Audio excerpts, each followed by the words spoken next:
Political issues.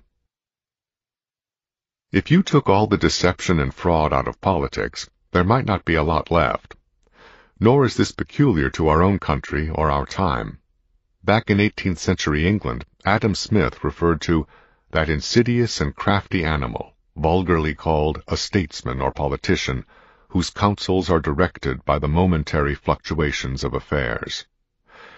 Yet large segments of the public, across the political spectrum, continue to look to political messiahs for solutions to our problems. To understand political issues, you have to understand the incentives facing the politicians who frame those issues and craft solutions. To expect politicians to put the public interest above their own personal interests is to defy thousands of years of history in countries around the world. Exceptional leaders in exceptional times may put the nation's well-being ahead of their own interests. But to bet the survival of a nation on having an unbroken succession of exceptional leaders would be one of the most reckless gambles imaginable. In a democracy especially, an informed and skeptical citizenry is a crucial bulwark against the short-sighted political expediency which remains as much the norm among crafty politicians today as it was in Adam Smith's time. One of the trends that can become part of a perfect storm of disasters for American society has been a decades-long dumbing down of education, producing a citizenry poorly equipped to see through political rhetoric, and even more poorly supplied with facts and the ability to analyze opposing arguments. I won't have to worry about putting gas in my car. I won't have to worry about paying my mortgage. You know, if I help him, he's going to help me.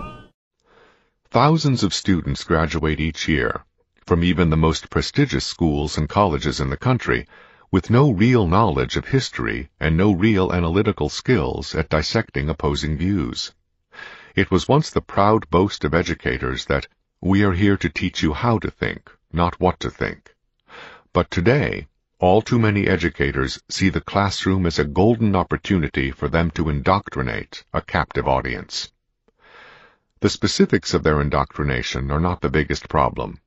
Quite aside from the merits or demerits of the specific indoctrination, whether global warming or the new trinity of race, class, and gender, what the indoctrination process does is get students used to hearing one side of issues and being urged to reach conclusions and act on that grossly inadequate basis.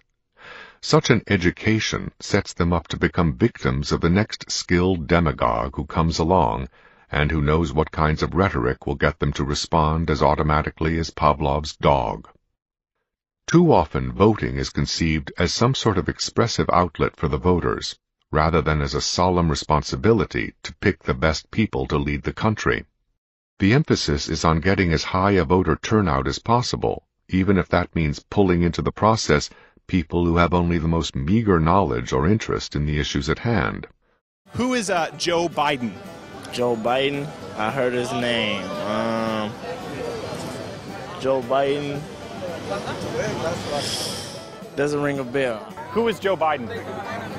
The secretary, or I don't know. Secretary, I don't know. Okay.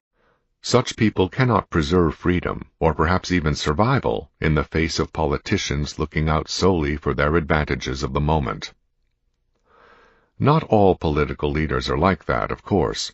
Perhaps the most striking examples to the contrary were the men who created the United States of America and wrote the Constitution.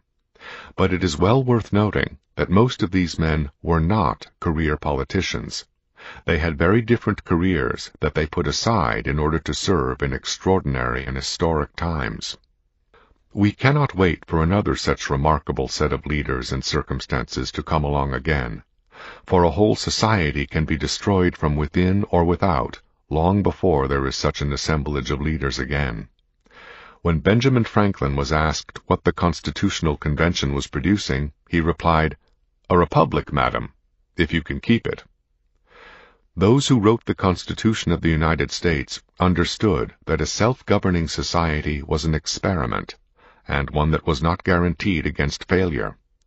Generations later, Abraham Lincoln raised the question whether government of the people, by the people, and for the people shall not perish from the earth. Today, perhaps more so than ever, it is the people who ultimately will provide the answer to that question, and that answer is by no means guaranteed.